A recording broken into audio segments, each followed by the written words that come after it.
Comme tout fan de basket, il y a des joueurs dont je me souviendrai toute ma vie. Des mecs qui m'ont fait kiffer un move, une franchise, voire une ville tout entière. Les game winners de Melo contre Chicago, le chase down de LeBron, les 60 points de Kobe pour son dernier match, des moments gravés à jamais dans ma mémoire. Et puis il y a des joueurs dont j'ai complètement oublié l'existence, du moins dont j'avais complètement oublié l'existence. Jusqu'à ce que 2-3 séances de scroll TikTok ne décident de m'envoyer des flashbacks sortis de nulle part. Si je vous dis Rick Fox, Larry Sanders, Nate Robinson, ça vous rappelle quelque chose?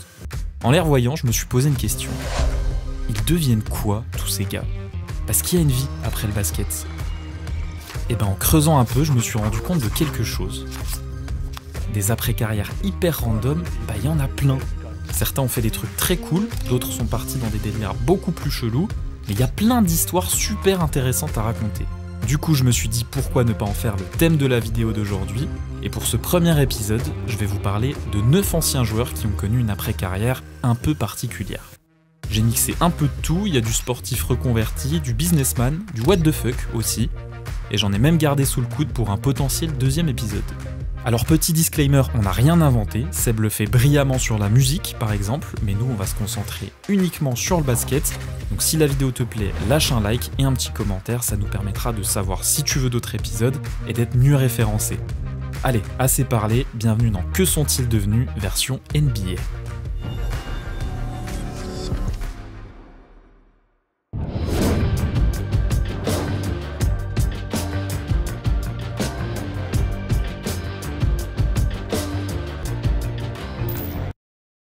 Si t'as commencé à suivre le basket dans les années 2000, tu connais forcément Nate Robinson. Du haut de son 1m75, Kryptonate, c'est un des plus petits joueurs à avoir foulé un parquet NBA. Malgré ça, Robinson a marqué pas mal de fans de basket. Pourquoi? Bah déjà, le mec, il a gagné 3 fois le Slam Dunk Contest.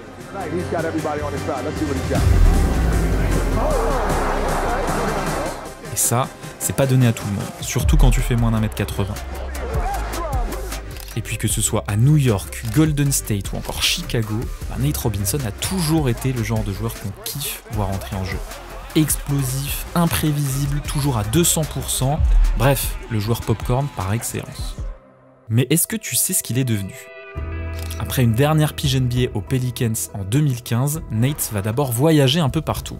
Déjà, son premier objectif, c'est de jouer en NFL. Robinson, il débute pas de nulle part, il a joué au football à très bon niveau en université, mais doucement quand même. À 31 ans, le pari s'avère un peu compliqué. Du coup, Nate reste dans le basket et file au Moyen-Orient. Une pige réussie à l'Hapoel Tel Aviv avant de découvrir le Venezuela et son championnat. Là-bas, Robinson remporte un titre et termine MVP des finales, rien que ça. Mais son exode ne s'arrête pas là. En juillet 2018, il signe dans un club de Beyrouth, au Liban, mais se fait couper 2 mois plus tard. La raison, Robinson s'est blessé en participant à la Big Free League durant l'été. Cette expérience, elle va un peu dégoûter Nate Robinson du basket, qui décide de complètement changer de sport. Ce qui l'intéresse maintenant, c'est la boxe. Du coup, on est en novembre 2020 et il décide d'affronter le youtubeur Jake Paul. Sauf que Kryptonate, il va manger un énorme KO qui fera le tour du monde et ne remontera plus jamais sur un ring. Depuis, l'ancien meneur des Bulls se fait un peu plus discret, il réapparaît 2022 pour parler malheureusement d'un mal qu'il ronge depuis de nombreuses années. Robinson souffre d'insuffisance rénale et jongle avec des soucis de santé depuis 2006. Heureusement, l'histoire se termine bien. En mars 2025, il subit une transplantation de rein qui va juste lui sauver la vie après 4 années de dialyse. Nate, si tu passes par là, repose-toi bien et on espère te revoir très bientôt sur les parquets de la Big Free League.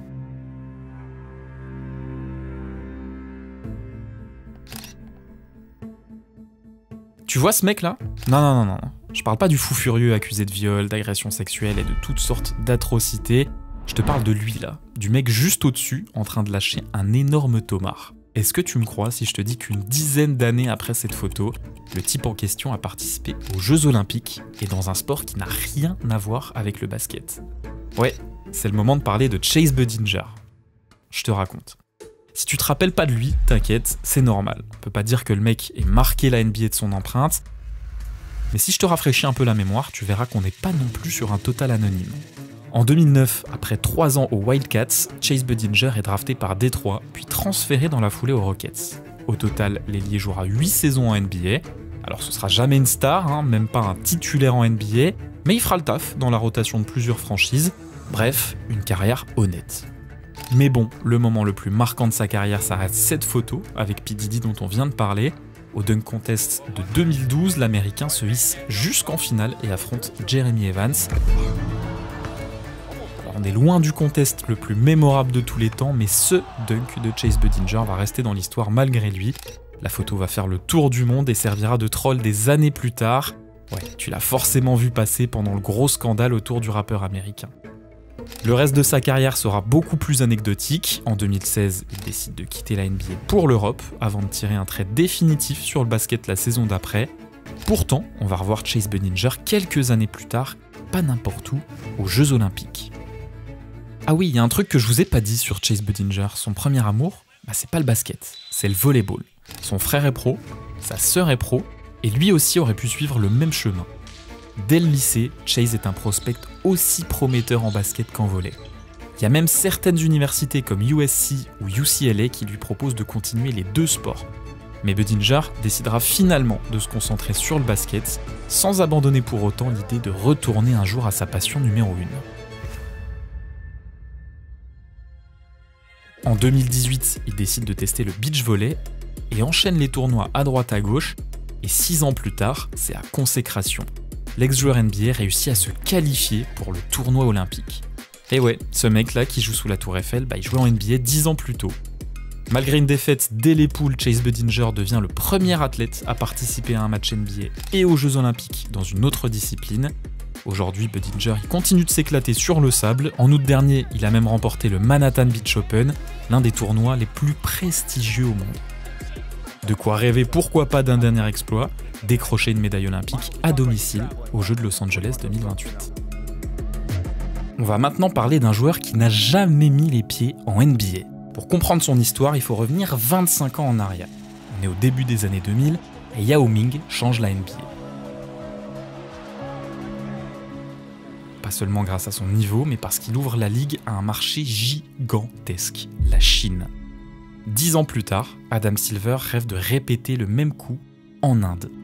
My father told me, son, now your responsibility for everything. Your family, your coaches, for this country, that's it. That's a lot. That's a lot. Leur pari, un gamin de 2,18 m venu du Pendjab, présenté comme le Yao Ming indien, son nom Satnam Singh. Sauf que l'histoire ne va pas du tout se passer comme prévu. Choisi en 52e position par les Dallas Mavericks, le pivot devient le premier joueur indien de l'histoire à être drafté en NBA. L'histoire, elle avait tout du conte de fées, un gamin de 2,18 m venu d'un petit village qui débarque aux États-Unis pour devenir la future star du basket indien. Sur le papier, l'histoire de Singh, elle vend du rêve, sauf que sur le terrain, beaucoup moins. Satnam passe par la G-League pendant 2 ans, puis retourne en Inde une saison. Après une dernière pige au Canada avec les St. John's Edge, plus rien de vraiment concret, il est suspendu 2 ans pour dopage et décide finalement de prendre sa retraite des parquets en 2020 à seulement 25 ans. Sauf que son histoire, elle ne s'arrête pas là. 1 an plus tard, en 2021, il signe à l'AEW, la 2e plus grosse fédération de catch américaine, derrière la toute-puissante WWE. Présenté comme le géant indien à l'instar de son illustre prédécesseur le Great Khali, Satnam ne passe pas inaperçu. Forcément, quand tu fais 2,20 m pour 130 kg, on te voit. Singh va principalement combattre en équipe avec Jay Lethal, mais on le verra aussi avec des légendes du milieu comme Samoa Joe, Kenny Omega ou les Young Bucks. Alors on n'est pas sur le catcheur le plus technique du monde, loin de là, mais sa taille et son gabarit suffisent à créer le spectacle. Il apparaît surtout dans des dark matchs, c'est-à-dire des matchs non télévisés, mais garde une énorme cote de popularité en Inde, où son rôle d'ambassadeur du basket est reconnu. Pas la carrière qu'on imaginait, mais Satnam Singh semble tout de même avoir trouvé sa place.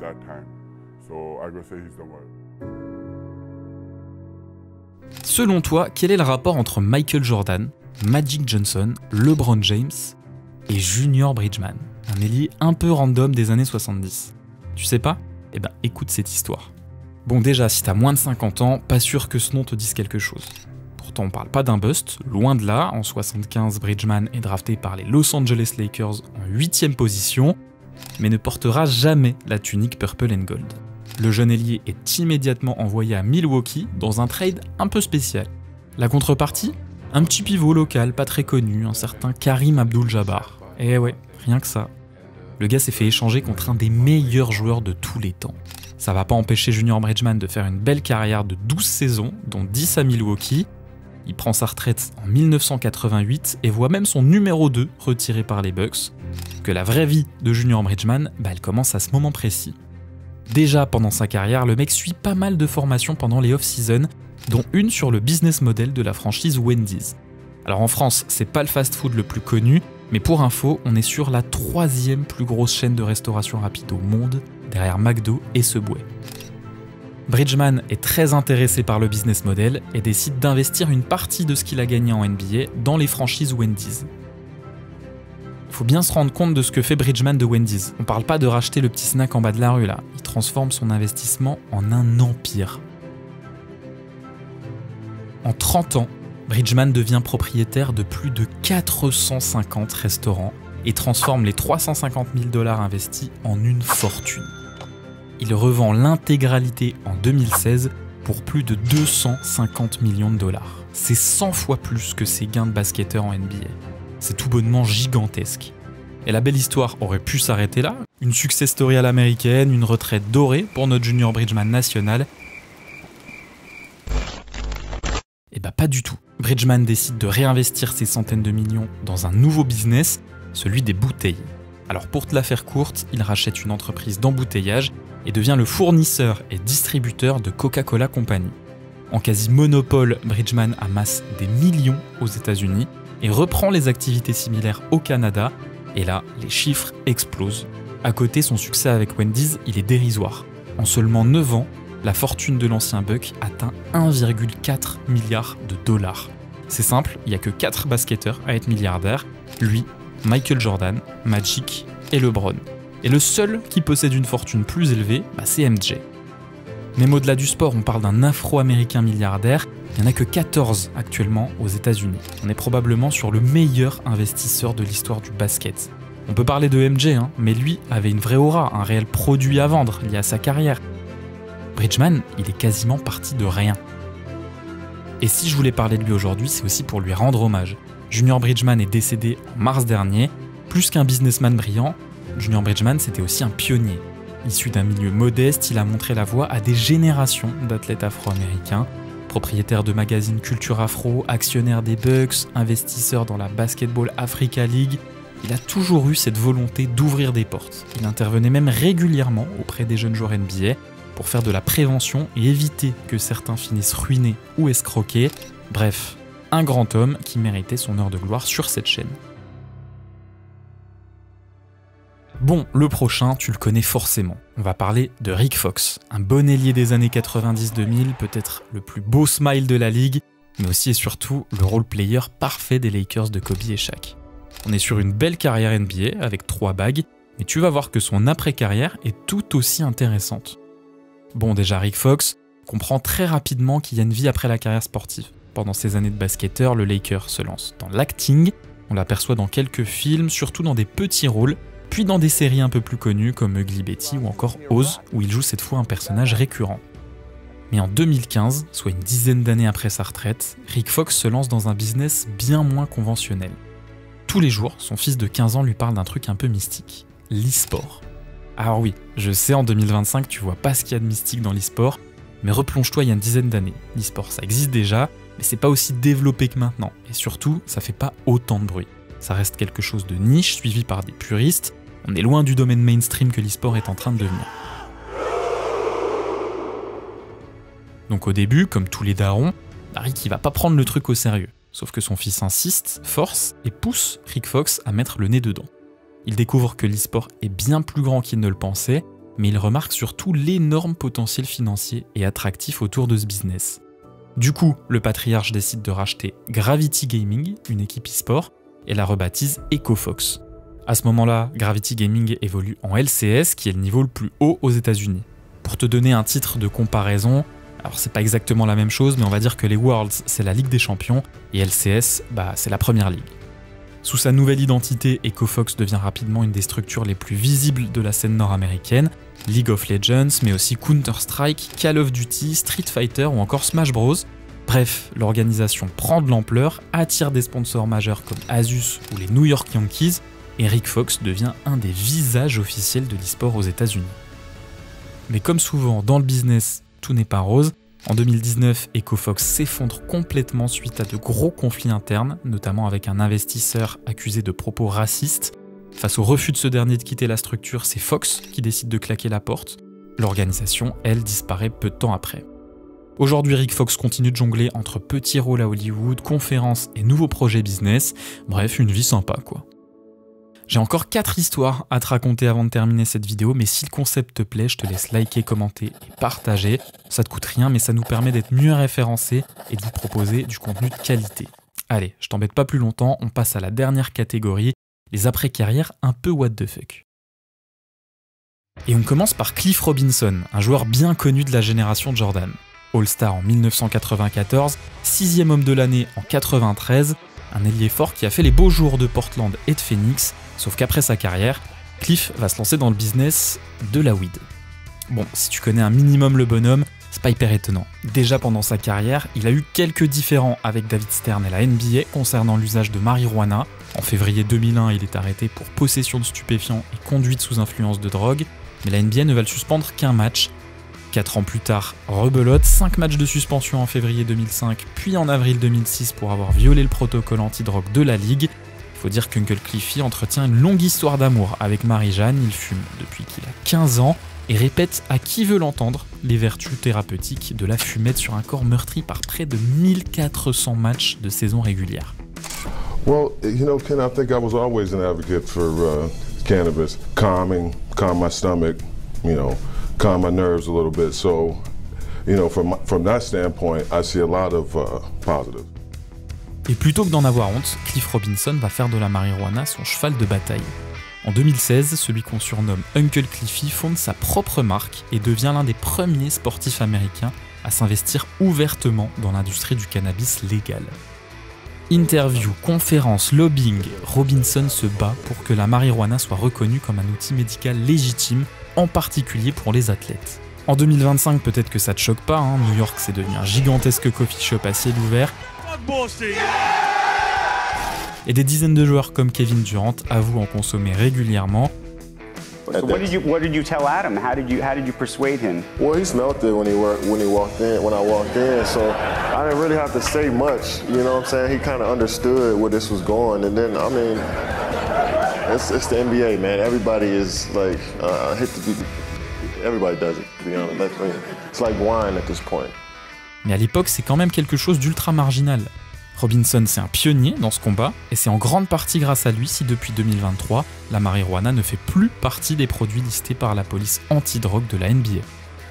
Alors, outre son business de marijuana, l'oncle Cliffy, il a 2-3 anecdotes what the fuck.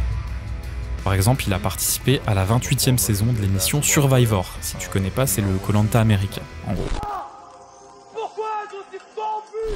Il a également fait partie de la grande délégation avec Vin Baker ou encore Dennis Rodman parti en Corée du Nord pour jouer les diplomates auprès de Kim Jong-un.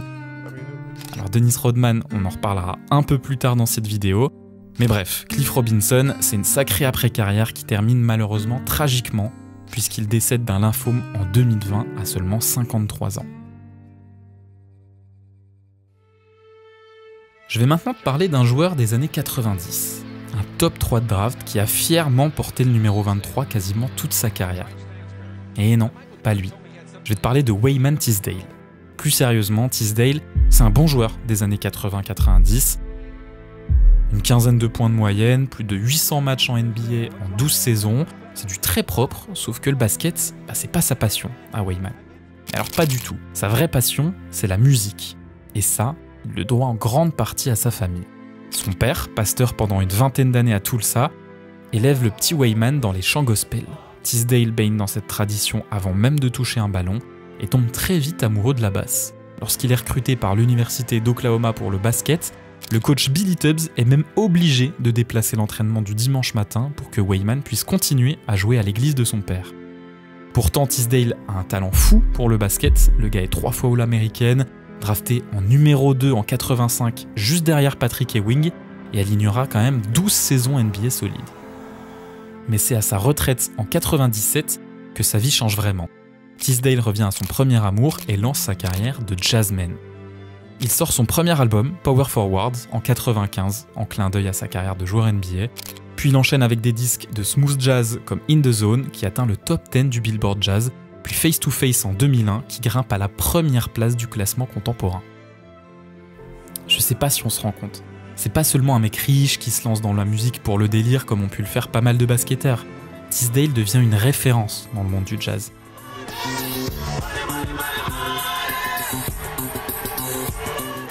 Il bosse avec des noms comme George Duke ou encore John Paris, et si ça te dit rien, alors le premier, il a bossé avec Michael Jackson sur les prods d'Off the Wall,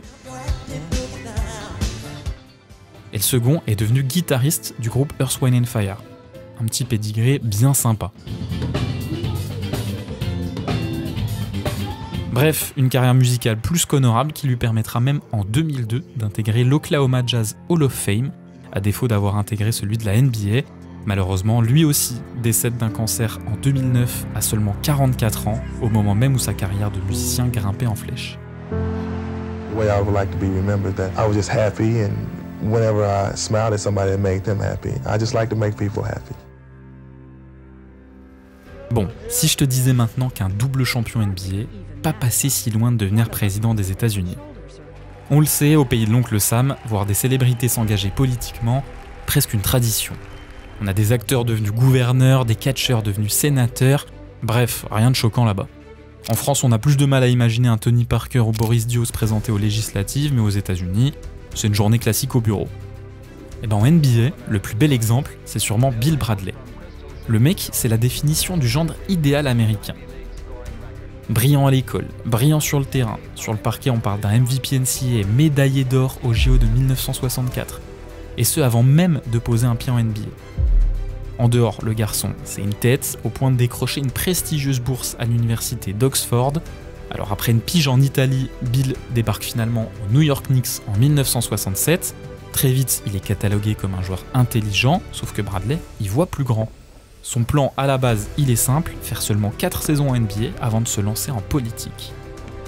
Bon, finalement, il fera 10 ans dans la Grande Ligue et deviendra même un rouage essentiel des grands Knicks des années 70. Pas le plus athlétique, pas le plus flashy non plus, mais un QI basket monstrueux. Résultat, 2 titres NBA et son numéro 24 retiré au Madison Square Garden. Pas mal pour un mec qui devait juste passer pour 4 ans. Et sa vraie carrière, elle commence en 1977, quand il range les Converse et se lance en politique. 2 ans plus tard, il est élu sénateur démocrate du New Jersey, un poste qu'il occupera pendant 18 ans. Et là, on parle pas d'un sportif qui fait de la figuration, Bradley joue un rôle clé dans la réforme fiscale de 86, l'une des plus grosses du XXe siècle aux États-Unis. Concrètement, il milite pour réduire les niches fiscales des plus riches, simplifier le système et alléger la pression sur les classes moyennes. Sauf que Bradley ne s'arrête pas là, comme le garçon aime les défis XXL, il décide en 2000 de viser la Maison Blanche. Candidat aux primaires démocrates, il affronte Al Gore et s'incline. Son parcours reste tout de même unique, de médaillé olympique à sénateur américain, en passant par 2 bagues NBA. Bradley, c'est une après-carrière what the fuck, mais hyper classe. Et puis réformer le système fiscal pour que les classes moyennes douillent un peu moins, pas sûr qu'un basketteur ait déjà été aussi clutch.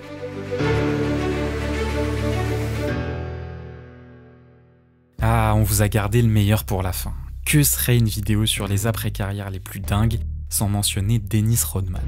Alors lui n'a pas eu besoin d'attendre la fin de sa carrière pour mener une vie complètement dingue, mais tu vas voir que même une fois les baskets rangés, le Worm a continué d'écrire des chapitres complètement barges d'une vie plus que singulière. Aujourd'hui, je vais te raconter comment ce mec a empêché une guerre nucléaire entre Barack Obama et Kim Jong-un. Alors on va pas revenir sur tout ce qu'il a fait pendant sa carrière parce qu'il nous faudrait des heures, et en plus on en parle déjà très bien dans un flashback sorti il y a un peu plus d'1 an, mais pour résumer, on parle d'un pionnier de la pop culture, d'un symbole de différence, de l'égérie même de l'extravagance. True that Dennis wasn't at practice today? That's true. Is that an excuse, Dennis? No, it's not. What transpired? I don't know. He's not here. Entre 2 matchs de finals, on pouvait le retrouver dans une chambre d'hôtel de Vegas complètement ivre. I went to the fucking Vegas. Ou dans les backstage de la WCW pour faire un combat de catch avec Hulk Hogan. Bref, un mec complètement barré. Et bien si ça peut te rassurer, le bonhomme n'a pas changé d'un iota après avoir raccroché les crampons. On va le voir dans je ne sais combien de téléréalités comme Celebrity Apprentice, Big Brother, Celebrity Rehab ou encore Love Island. Sauf qu'au fil des années, l'histoire devient presque triste. On apprend que Rodman est ruiné, alcoolique, et ses apparitions font de moins en moins rire. Mais c'est précisément à ce moment que Demolition Man nous sort une nouvelle reconversion complètement what the fuck. Dans un contexte diplomatique tendu entre les États-Unis et la Corée du Nord, Rodman et les Harlem Globetrotters partent au Royaume Ermite pour des exhibitions de basket. Là-bas, l'ancien membre des Bulls rencontre Kim Jong-un et se lie d'amitié avec le dictateur. À travers plusieurs déclarations publiques, Rodman pousse même en faveur d'un rapprochement entre son nouvel ami et Barack Obama. Au cours des années qui suivent, le Worm va multiplier les allers-retours. Alors officiellement, c'est pour promouvoir le basket et aider les sportifs nord-coréens à se développer. Officieusement, on parle plutôt de diplomatie improvisée pour éviter une tension nucléaire entre les deux pays. En 2018, quand Donald Trump rencontre officiellement Kim Jong-un à Singapour, certains médias expliquent que Rodman a joué un rôle indirect.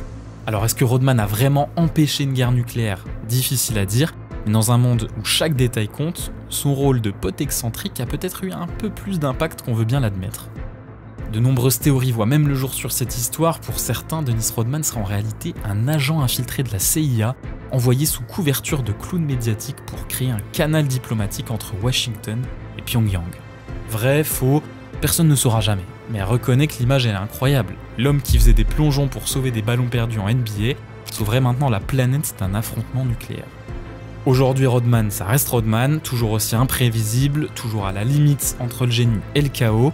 Ses finances sont en vrac, ses frasques remplissent encore parfois les tabloïds, mais son nom, lui, restera à jamais dans la légende.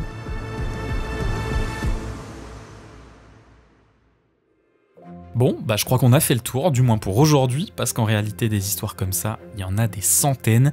La NBA a vu passer des milliers de joueurs, chacun avec sa propre trajectoire, ses galères, ses renaissances, ou ses choix chelous. Certains disparaissent dans l'anonymat le plus total, d'autres réapparaissent là où on ne les attend pas, et c'est ce qui rend toutes ces histoires si fascinantes. Alors si tu veux qu'on en raconte d'autres, lâche un like, un petit commentaire avec ton joueur what the fuck préféré, et on revient très vite avec un épisode 2.